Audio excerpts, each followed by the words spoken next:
Proudly Pinoy ang bida sa Christmas event sa Los Baños sa Laguna. Yan po ang abaka na tampok mula sa mga kasuotan hanggang sa mga palamuting pamasko.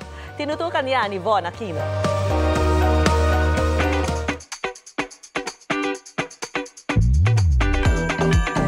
Inirampa ng mga estudyante, scientists, officials, staff at alumni ang iba't ibang kasuotan na gawa mula sa UPLB Bread Dioscoro 1 Abaka variety. Umabot ang halos 60 years ang pagdevelop ng UPLB Institute of Plant Breeding sa Abaka variety na ito, katuwang ang iba't ibang sangay ng DOST.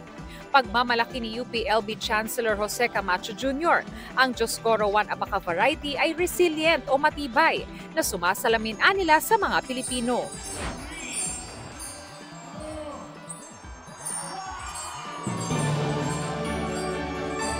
Pinailawan din ang 47-feet Christmas tree ng universidad na may 10,000 LED lights. Ang kanilang nativity display may touch of abaka rin. Kasabay nito, pinailawan din ang Christmas lights sa Oblation Park at UPLB Pili Drive Rotonda.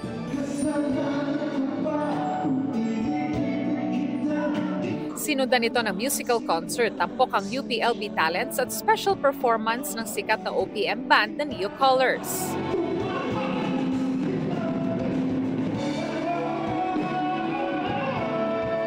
Alam natin na ito'y Kapaskuhan, ito'y nagsisilbing selebrasyon ng mga tagumpay ng buong taon, ng mga hamon na napagtagumpayan natin. At ngayong gabi, ang Kapaskuhan ay pinagdiriwang natin.